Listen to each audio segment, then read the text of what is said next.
Poem from the Yucatan, from the sea. Mucho viento, much wind. Arms of pliant palms urge the anxious waves in.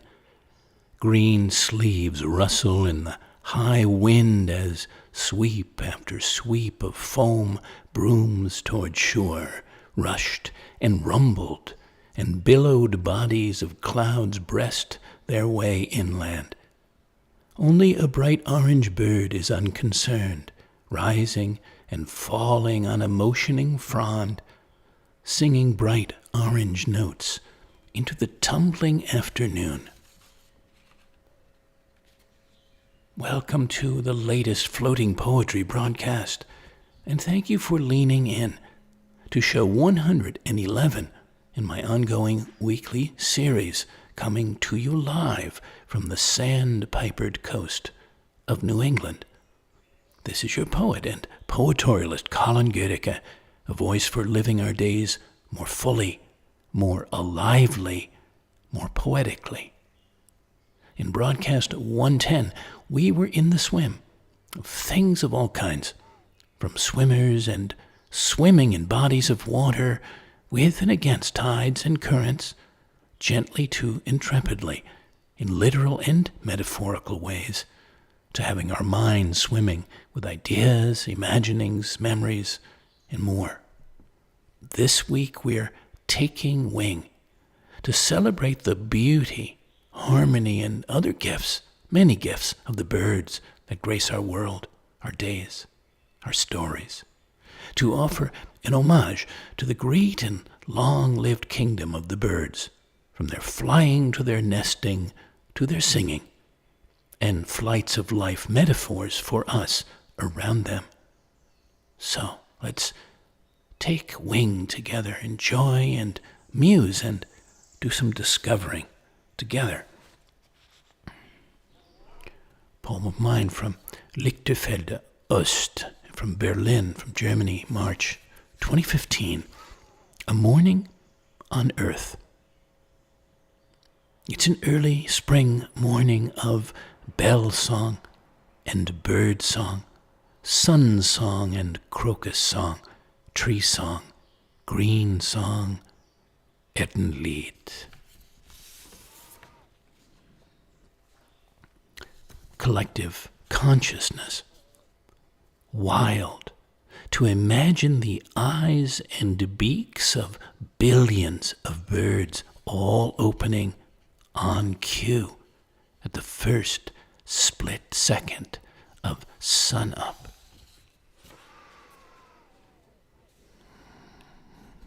Well, a quiver of questions for you, for us, as we begin to take wing here. The sight or sound of your favorite bird. What is it? And how do you feel when you see or hear it or have seen or heard it? What interesting, memorable, or colorful experiences have you had involving birds of any kind, one or many? As a child or as an adult? How often have you imagined or dreamt of being able to fly like a bird, take wing, take to the sky? Who have you taken under your wing, now or any time, a younger person perhaps you protectively guided or mentored? Rara avis is the Latin expression for a rare bird, often used about a rare person, uniquely extraordinary person. What about one you know or have met in your life?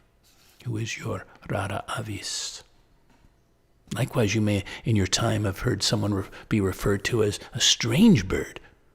Well, who's the strangest character to ever cross your path?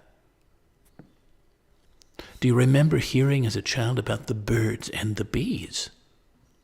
How was it told? And who told you the story? And what kind of bird qualities might apply to you? Happy as a lark, proud as a peacock, graceful as a swan, a night owl, free as a bird, something else maybe. And does the early bird really catch the worm? I was curious about some essential facts or interesting facts about birds that I might not have known about, so I was casting around for us, and I got to thoughtco.com, and here's a few from there. Did you know that there are 10,000, roughly, known bird species? That the evidence is now incontestable that birds evolved from dinosaurs. And from factretriever.com, I got a few more as we go in to the bird world. Approximately 2/3 of all the bird species are found in tropical rainforests. 2/3.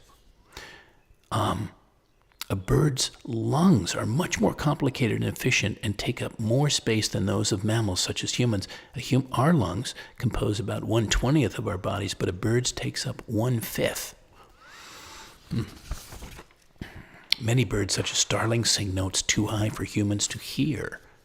The marsh warbler can mimic more than 80 different birds. Other renowned mimics include mockingbirds and lyrebirds, L-Y-R-E, like the musical instrument, the ancient instrument. In the U.S. alone, there are over 40 million pet birds. Arctic terns have the longest annual migration of any bird. They fly 25,000 miles from the Arctic to the Antarctic and then back again. And I've been see them on the beach where I often walk, every day if I can. They're there. An albatross can soar for as long as 6 hours without moving its wings. What keeps a bird up in the air is the shape of its wings. The first humans to discover how birds stay aloft were Australian Aborigines when they invented the boomerang. Crows can recognize and remember human faces, particularly ones they associate with bad experiences. They can even share their grudge against a specific person with other crows. The seagulls in the Alfred Hitchcock movie The Birds from 1963 were fed a mixture of wheat and whiskey so they would stand around and not fly too much. I love facts like that. I was wondering how they got that organized. And of course, birds play a central role in many creation myths, often associated with the journey of the soul after death, or as mediators between the dead and the living. They can also appear as oracles or tricksters.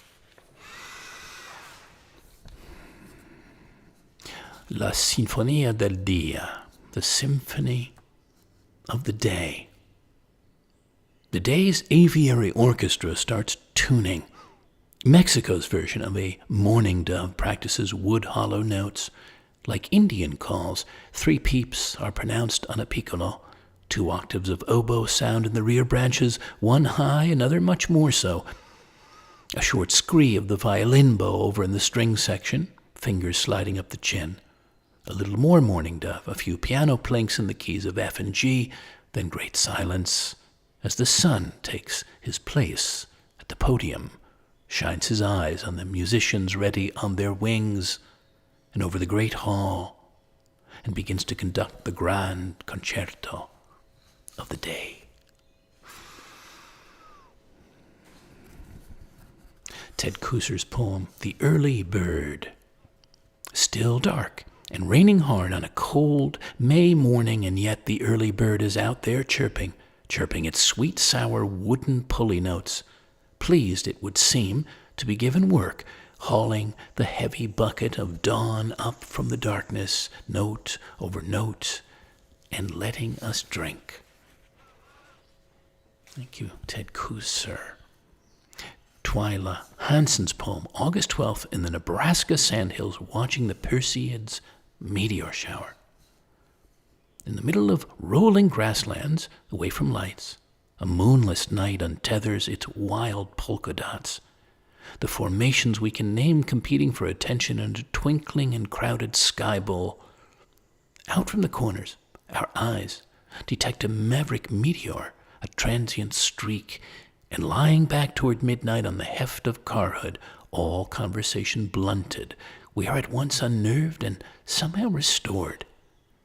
Out here, a furrow of spring-fed river threads through ranches in the tens of thousands of acres.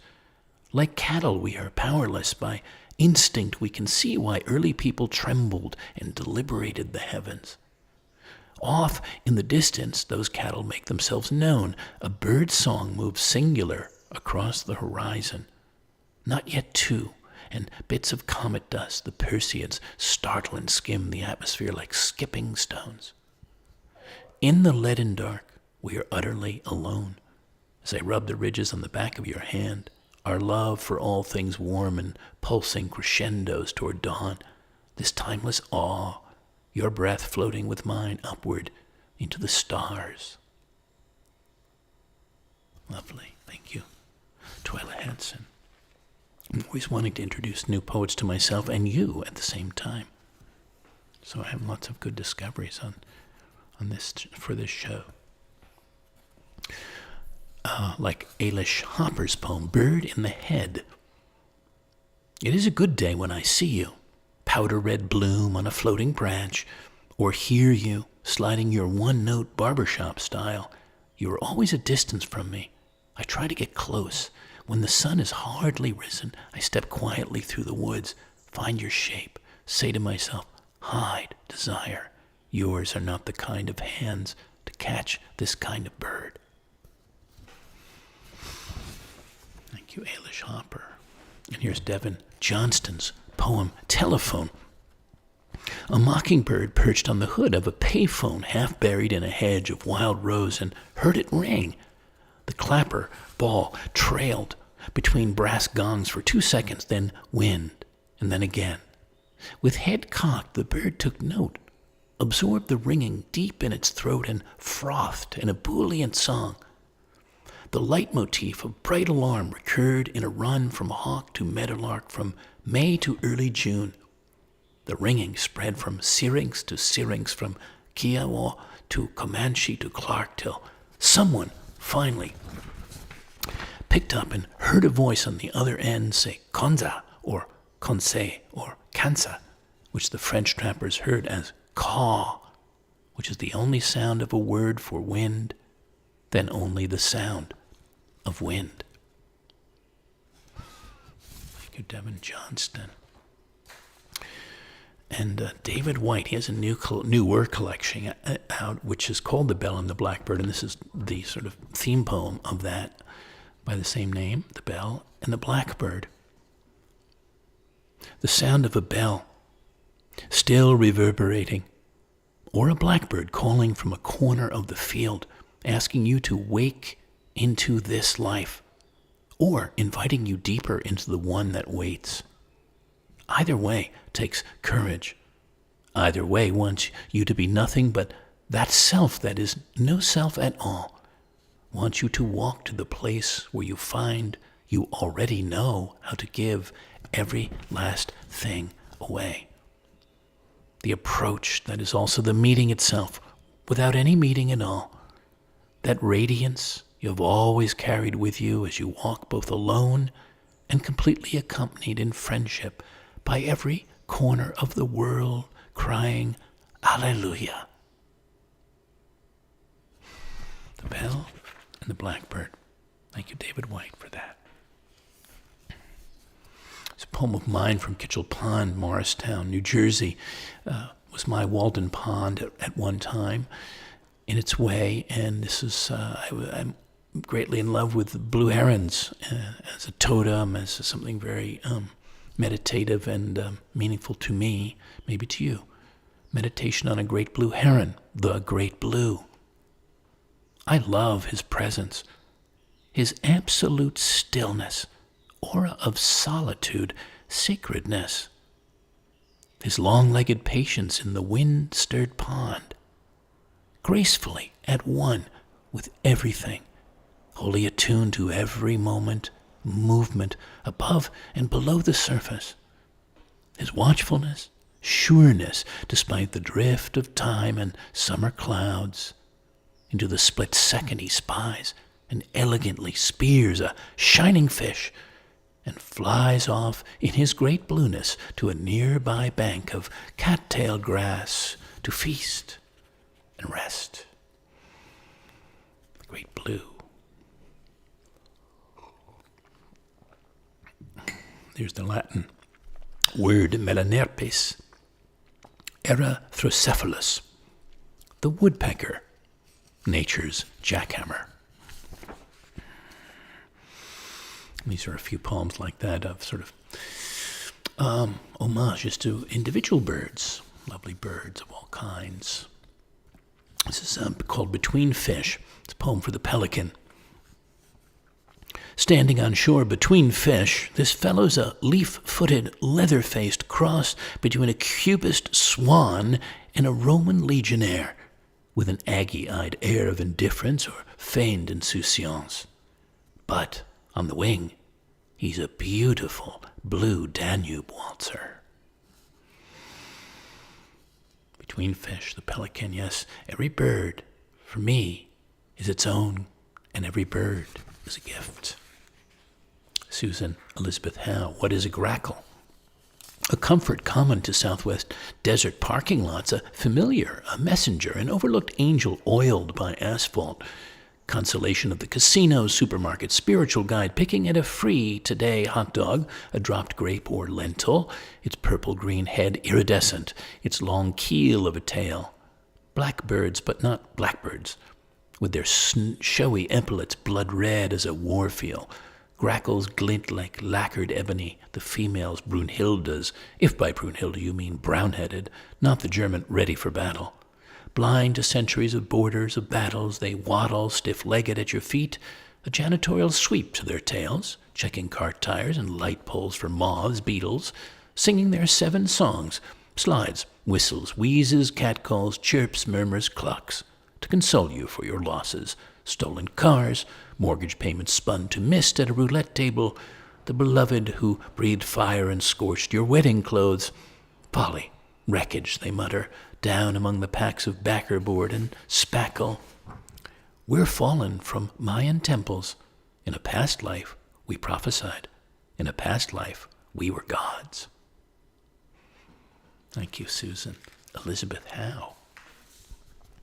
The robin sings its song, its whole self, from the center, the bright red center of its breast.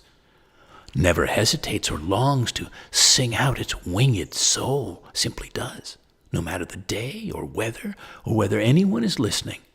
And what of us in our life song? What of those afraid or waiting, unsure or forgetting their natural calling?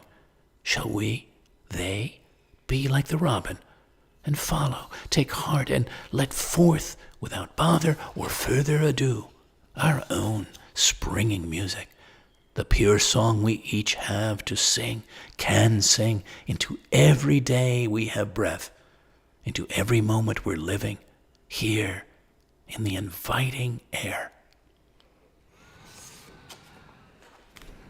The robin. The nighthawk. A dance with evening music, this nighthawk, this nightjar, who appears unshyly this bright blue, white cloud afternoon, swooping in overhead in fast wing-flashing circlets, stopping my pond walk with its simple wonder. A rare sight here, a rare moment to meet each other, to pause and behold each other, signaling the way like him to openly move, receive, to naturally and abundantly nourish this also flying life of mine.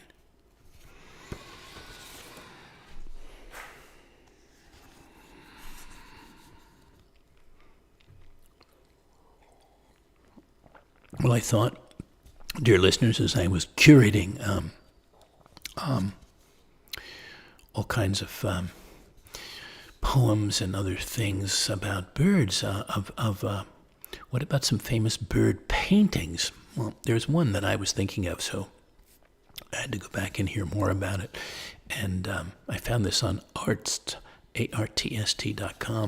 There talk about 10 different famous bird paintings, but I'm just going to mention one of them, and they open it by saying, artists throughout history have held a special affinity for various types of birds and other creatures.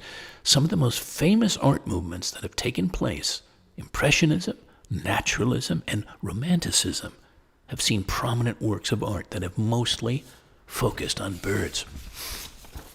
And from TIGETS.com, tickets.com, Floating Feathers and Vicious Swans. So the painting I was thinking about was the Goldfinch by Carol Fabritius. from 1654. Maybe you know it. Arguably the most famous bird painting of all time, this tiny masterpiece has several claims to fame. It inspired a Pulitzer Prize-winning book and a subsequent disappointing film adaptation, and is one of the main attractions at The Hague's renowned Mauritshuis. And that's, of course, Donna Tartt's book, The Goldfinch. Maybe you've read that. The painting itself features a life-size depiction of a goldfinch chained to its perch. It's comparatively simple and modest when compared to other Dutch masterworks of the same time, but the painting's enduring appeal comes from the subject matter itself. During Fabritius's time, they were commonly associated with health and good fortune, and had been domesticated by humans as decorations and companions since the era of the ancient Romans. Fabritius managed to capture the creature's beauty and slight melancholy in his depiction. Like many great artworks, however, the goldfinch has a tragic backstory.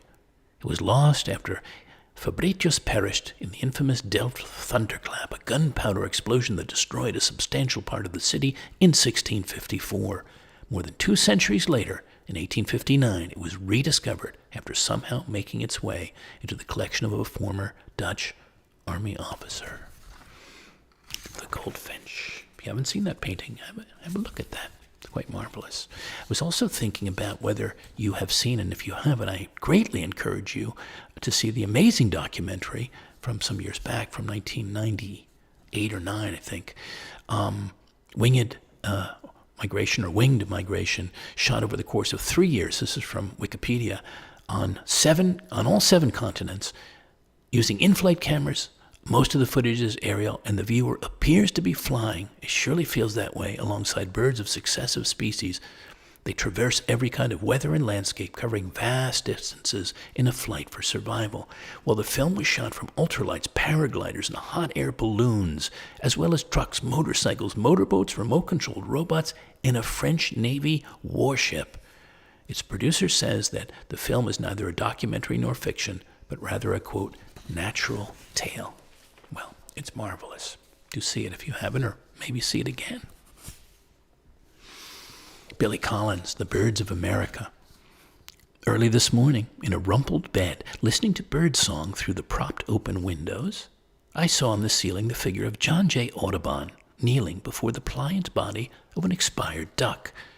I could see its slender, limp neck, rich chestnut crown, the soft gray throat, and bright red bill, even the strange pink legs. And when I closed my eyes again, I could hear him whisper in his hybrid Creole accent, I have taken your life so that some night a man might open a book and run his hand over your feathers, so that he could come close enough to study your pale brown flecks, your white chin patch, and the electric green of your neck, so that he might approach without frightening you into the sky, and wonder how strange to the earth he has become, so that he might see by his lamplight the glistening in your eye, then take to the air and fly alongside you. Billy Collins, thank you. The Birds of America.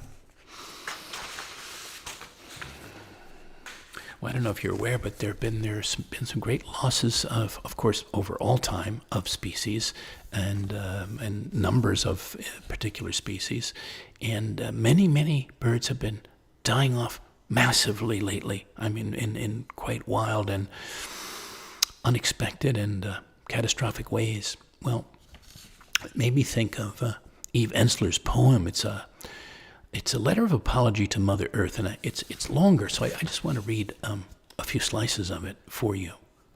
So I think we need to think about things like this. So she says, Dear Mother, it began with the article about the birds, the 2.9 billion missing North American birds, the 2.9 billion birds that disappeared and no one noticed. The sparrows, blackbirds, and swallows who didn't make it, who weren't ever born, who stopped flying or singing or making their most ingenious nests, who didn't perch or peck their gentle beaks into moist black earth. It began with the birds. Mother, I am the reason the birds are missing. I am the cause of salmon who cannot spawn and the butterflies unable to take their journey home. I am the coral reef bleached death white and the sea boiling with methane. I am the millions running from lands that have dried, forests that are burning, or islands drowned in water. I press my bruised body down on your grassy belly, breathing me in and out. I have missed you, Mother. I have been away so long. I am sorry. I am so sorry. I am made of dirt and grit and stars and river, skin, bone, leaf, whiskers, and claws. I am part of you, of this, nothing more or less. I am mycelium, petal, pistil, and stamen. I am branch and hive and trunk and stone. I am what has been here and what is coming. I am energy and I am dust. I am wave and I am wonder. I am an impulse and an order. I am perfume peonies and the single parasol tree in the African savanna. I am lavender, dandelion, daisy, dahlia, cosmos, chrysanthemum, pansy, bleeding heart, and rose. I am all that has been named and unnamed, all that has been gathered and all that has been left alone. I am all your missing creatures, all the sweet birds never born. I am daughter, I am caretaker, I am fierce defender. I am griever. I am bandit. I am baby. I am supplicant. I am here now, Mother. I am yours. I am yours. I am yours. Thank you, Eve Ensler. A brush of yellow. A brush of yellow. A hatch of red. A wash of blue. Goldfinch, blackbird, heron. Near sunset, around the pond, all soft, air, wings, light, song.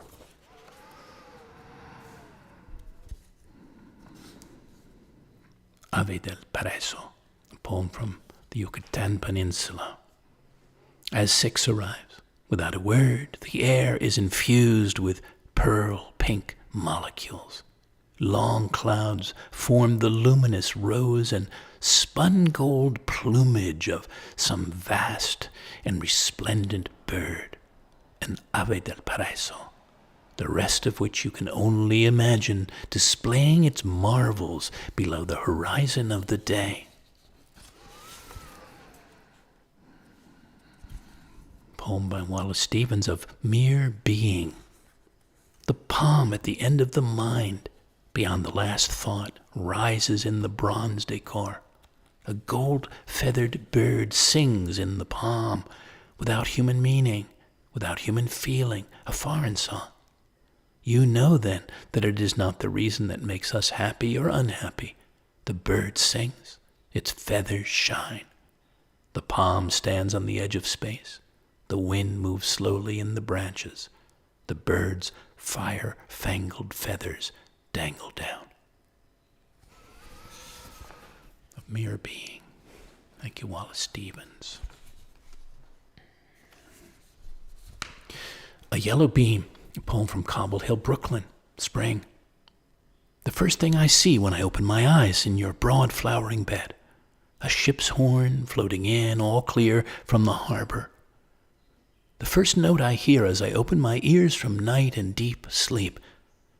Then bright quavers of birdsong from the gardens greening below your windows. Soft, warm skin. The first thing I feel as my body unfolds into a fresh, flowing first morning.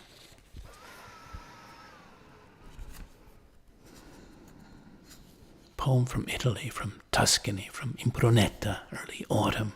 Tramonto del sole, sunset.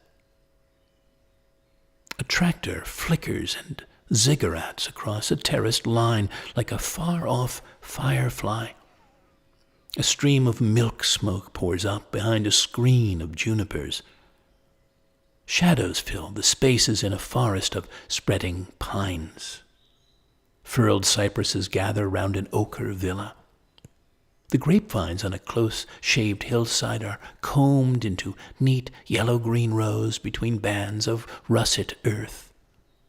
Blue-bottomed clouds mirror the contours of soft-shouldered mountains, and the calls of small birds piccolo through the arriving quiet. tramonto del sole.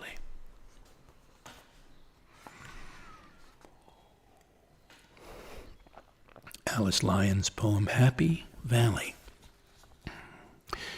The brook is this mix of roar and hiss, as if God has managed to scalpel a section of tempest and clothespin it in the woods over there, always draped in the trees, while we eat white summer peaches from celadon bowls, while the sun bleaches and blue jay squawks score the maple, oak, birch, and apple-treed sky with their oblique Scriabin musics. 15 years since I have seen a real fall, her deciduous burlesque, her glistering thing sifting on the old cider mill. A holy show. I hold a wooden fragrance and a sodden mush of crushed flowing apples and a cache and will never give it up. The cardinal is the best bird because it is a red mark on the blank snow amid the charcoal twombly of maple, oak, birch, and apple branches. Pines are green and far away, don't figure. My sister in spring is even prettier, her smile the genuine quality of it undiminished in the many months since I have been in Happy Valley. It roars and is constantly in spate because it has its reasons, spring being spring, plus my visiting. Thank you, Alice Lyons. Here's the Evan Boland's poem, A Sparrowhawk in the Suburbs.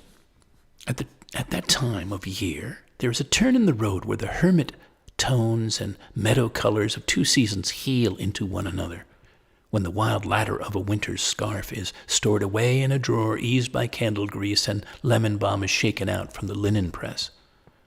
Those are afternoons when the Dublin hills are so close, so mauve and blue, we can be certain dark will bring rain, and it does, to the borrowed shears and the love seat in the garden, where a sparrowhawk was seen through the opal white of the apple trees after Easter.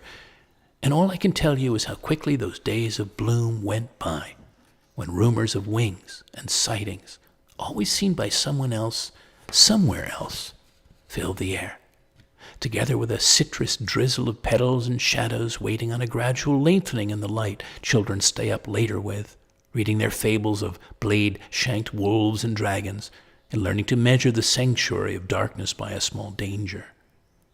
They chilled into these April nights. I lie awake listening for wings I will never see above the last frosts and cold frames of our back gardens. Thank you, Evan Boland.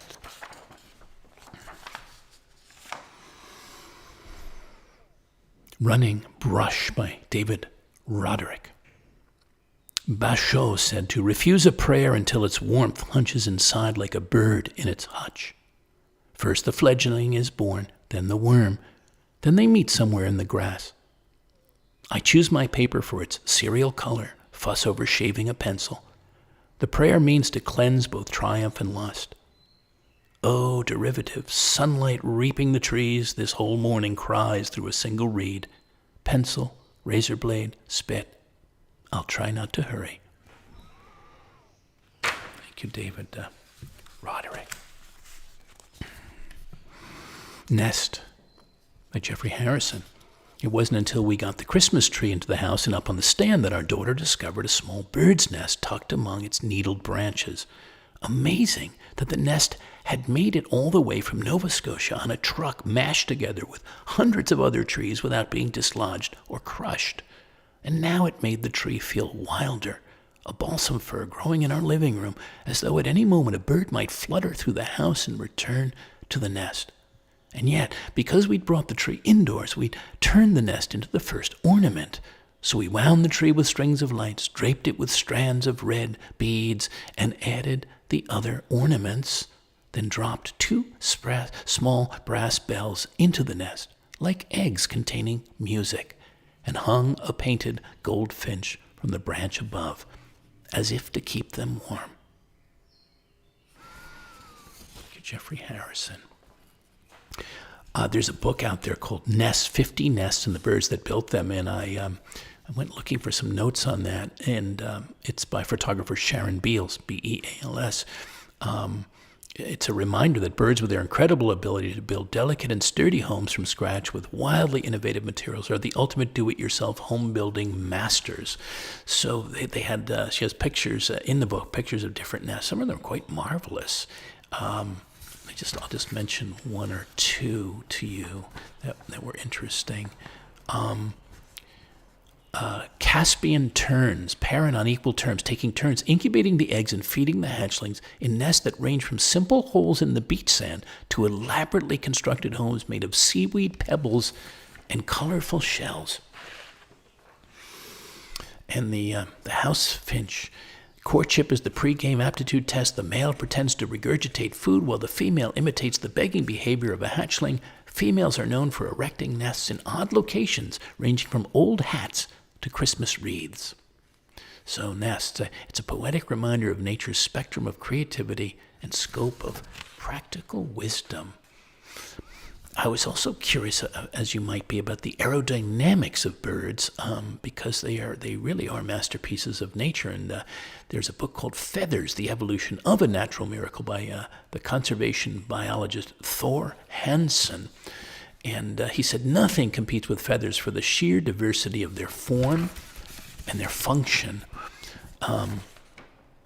They can be downy soft or stiff as battens, barbed, fringed, fused, flattened, or simply unadorned quills. They range from bristles smaller than a pencil point to the 35-foot breeding plumes of the ongadori, an ornamental Japanese fowl. They can conceal or attract, be vibrantly colored without using pigment, can snap, whistle, hum, vibrate, boom, and whine. They're a near-perfect airfoil and the lightest, most efficient insulation ever discovered. Natural scientists from Aristotle to Ernst Mayr have marveled at the complexity of feather design and utility, analyzing everything from growth patterns to aerodynamics to the genes that code their proteins. Alfred Russel Wallace called feathers, quote, the masterpiece of nature, the perfectest venture imaginable, and Darwin devoted nearly 4 chapters to them in The Descent of Man, his second great treatise on evolution. So you might want to look that book up. Just might. The Birds by Linda Pastan, from her collection The Imperfect Paradise, are heading south, pulled by a compass in the genes.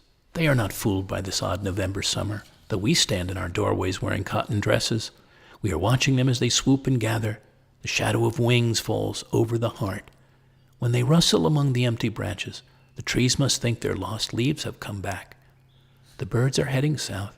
Instinct is the oldest story. They fly over their doubles, the mute weather vanes, teaching all of us with their tail feathers the true north.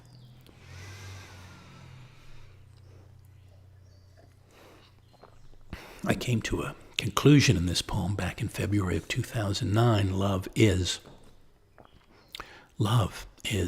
a 4-letter bird of paradise. Sipping nectar. If I was a hummingbird, I would drink you. Sip your nectar, sweet syrup. I would beat wings soft as your petals, humming. The Lone Swan is a poem in a reverie from years back. A soul-white swan reflects in the dusk in the mirror of the lake, alone like me, also reflecting. Each of us mated, he knowingly, I hoped forly for life. But now, each without our one rare-found mate, we float in newly solitary ways through the long days, on the dawns to the dusks.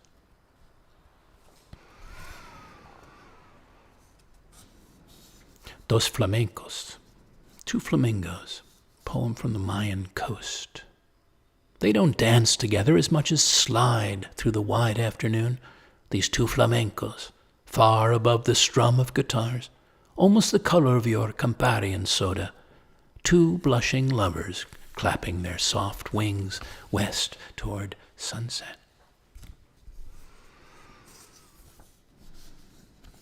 Lawrence Ferlinghetti's poem, Dove sta amore? Where lies love? Dove sta amore? Where lies love? Dove sta amore? Here lies love. The ring-dove love in lyrical delight. Here love's hill song, love's true will song, love's low plain song, too sweet pain song in passages of night. Dove sta amore? Here lies love. The ring-dove love. Dove sta amore? Here lies love. Thank you, Ferlinghetti. Love that poet.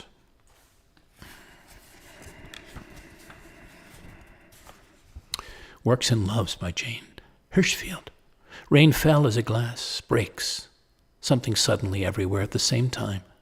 To live like a painting looked into from more than one angle at once, eye to eye with the doorway, down at the hair, up at your own dusty feet. This is your house, said my bird heart to my heart of the cricket, and I entered.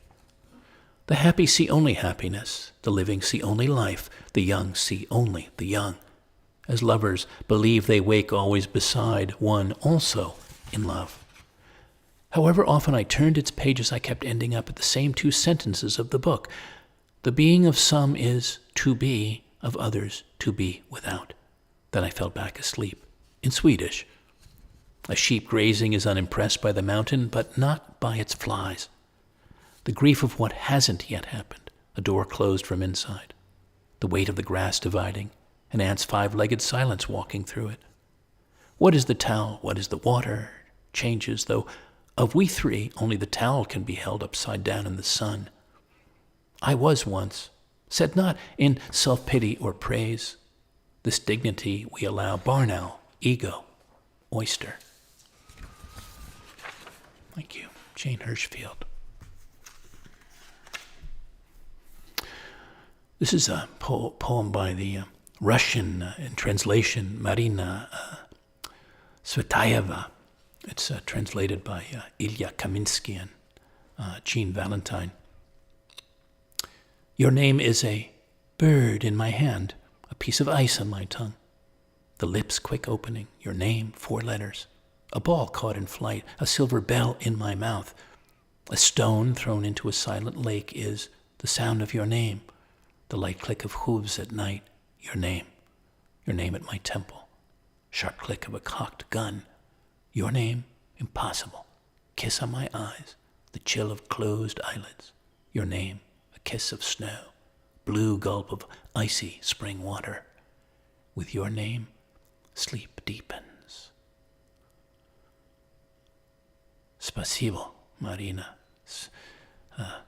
That was from 1916, from Poems for Block, B-L-O-K. Sustenance by Barbara Crooker. The sky hangs up its starry pictures, a swan, a crab, a horse. And even though you're 300 miles away, I know you see them too. Right now, my side of the bed is empty, a clear blue lake of flannel. The distance yawns and stretches. It's hard to remember we swim in an ocean of great love, so easy to fall into bickering like little birds at the feeder fighting over proso and millet, unaware of how large the bag of grain is. A river of golden seeds, that the harvest was plentiful. The corn is in the barn, and whenever we're hungry, a dipper full of just what we need will be spilled. Thank you, Barbara Crooker. Nothing is far, Robert Francis, though I have never caught the word of God. From any calling bird, I hear all that the ancients heard. Though I have seen no deity enter or leave a twilight tree, I see all that the seers say. A common stone can still reveal something not stone, not seen yet real. What may a common stone conceal? Nothing is far that once was near. Nothing is hid that once was clear. Nothing was God that is not here. Here is the bird, the tree, the stone. Here in the sun I sit, alone between the known and the unknown. Thank you, Robert Francis. Ave Cantora, songbird. Sing to us, yellow-vested troubadour, sing your bright green song to open the day and replace the somnolence of sleep with the serenade of wakefulness. That innocent sweetness we may ourselves awake to sometimes or often in our days on earth. Think of those. Everything is stirring. The tender new leaves of the trees, emergently green, the white feathers of the waiting egret, the hems of the high-towered clouds, the wild flowers bright underfoot, the senses, the spirit, mirroring. I wanted to certainly give us Mary Oliver's always moving and uplifting poem, Wild Geese. You do not have to be good. You do not have to walk on your knees for 100 miles through the desert, repenting. You only have to let the soft animal of your body love what it loves. Tell me about despair, yours, and I will tell you mine. Meanwhile, the world goes on. Meanwhile, the sun and the clear pebbles of the rain are moving across the landscapes, over the prairies and the deep trees, the mountains and the rivers. Meanwhile, the wild geese, high in the clean blue air, are heading home again. Whoever you are, no matter how lonely, the world offers itself to your imagination, calls to you like the wild geese, harsh and exciting, over and over announcing your place in the family of things. Thank you. Thank you, Mary Oliver. One more David White, The Journey. Above the mountains, the geese turn into the light again, painting their black silhouettes on an open sky. Sometimes everything has to be inscribed across the heavens so you can find the one line already written inside you. Sometimes it takes a great sky to find that first bright and indescribable wedge of freedom in your own heart. Sometimes with the bones of the black sticks left when the fire has gone out, someone has written something new in the ashes of your life. You are not leaving. Even as the light fades quickly now, you are arriving. Thank you, David White. Thank you. Centuries of winters. Centuries of winters, centuries of wars, centuries of civilizations and conquistadors have not stopped the tides from falling, or the moon from rising, the beating of birds' wings or women's hearts, the heat of the day, the absolute silence of the stars.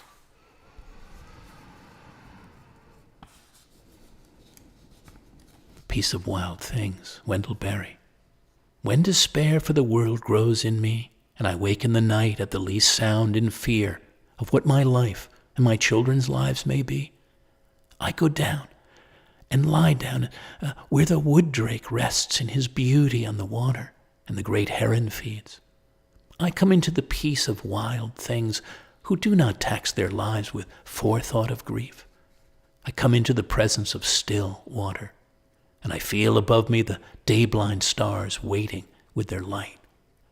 For a time I rest in the grace of the world and am free. Thank you, Wendell Berry, for that. Always thanks for that. I've read that a few other times, but felt so right tonight, here.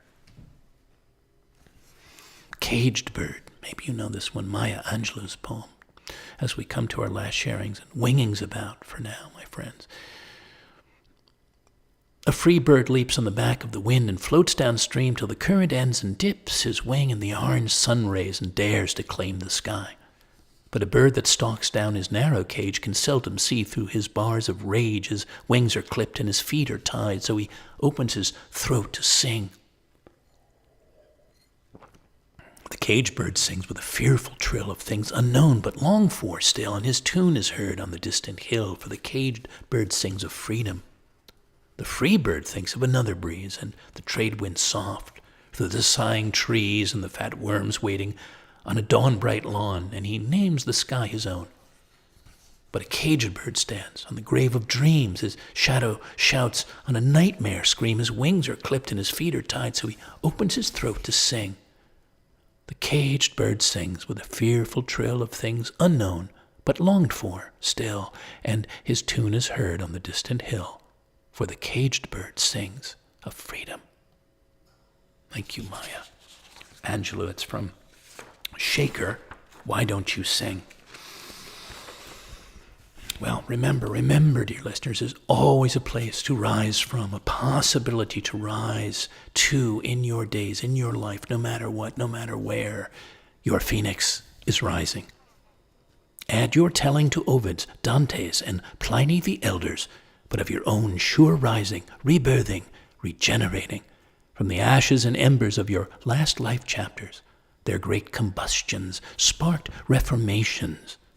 Rising now with a nimbus of rays sunning forth, jewel-bright eyes, as Lactantius described, and a crest of wild feathers, into a liberating life as a being of light, solarity, possibility, longevity, as a spirit of authentic, mythic proportion, freeing your wings, taking flight into a newly boundless future.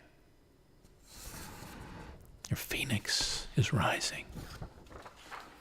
Never stop rising, my friends. Denise Levertov, Wings of a God. The beating of the wings, unheard. The heat rising from dust of gray streets, as now off pale fields. A huge crowd of friends and well-wishers. Someone figure skates brilliantly across the lacquer lid of a box where dreams are stored. Something has to give. The wings unheard, felt as a rush of air withdrawn, the breath taken. The blow falls, feather and bone, stone heavy. I am felled, rise up with changed vision, a singing in my ears. Thank you, Denise Levertov. Yes, feel into your wings, the wings of your being, and let them open. You have wings. Your hands are wings. Your hands and your feet are wings. Yes, and your eyes, those lips, wings. That heart, too, has wings. It, all of you, can fly. And to close our flight of time, of thought and feeling and wondering for now, the birds are singing. Singing their notes, faithfully, mellifluously, over thousands of years. Nightingales to orioles, robins to wrens, into the ears and hearts of ancient Greeks and Mayans, emperors and farmers, explorers and lovers, infants, poets, across a world of forests and fields, marshes and mountains, gardens, ocean sides, still, joyously singing. Thank you again for leaning in, winging and feeling in. And for your many appreciations along the way, from sharing these shows with your friends to commenting to contributing. If you'd like to offer a thought, compliment, or question, I'd enjoy hearing from you. My email is colin@thepoetorialist.com. To give thanks with a donation, you can contribute by Venmo to Fivefold, FIVEFOLD, at pipeline.com, or by PayPal, or directly through my site, thepoetorialist.com, in the Donate tab, or by mail to me at P.O. Box 1032, Westerly, Rhode Island 02891.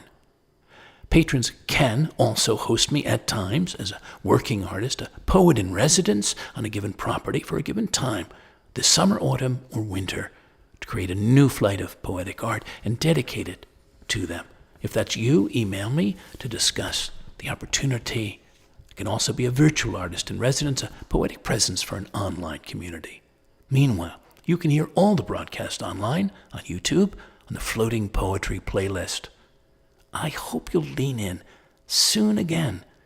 Until then, dear listeners, let us be aware of, greatly appreciative of, the birds that fill the world right around us and the lands and seas beyond us, with their beauty, their color, their song, their flying spirits, and the inspiration they give us to take wing in our own ways, in our own days, lives, hearts, imaginations. Yes. Goodbye for now, and good spirits.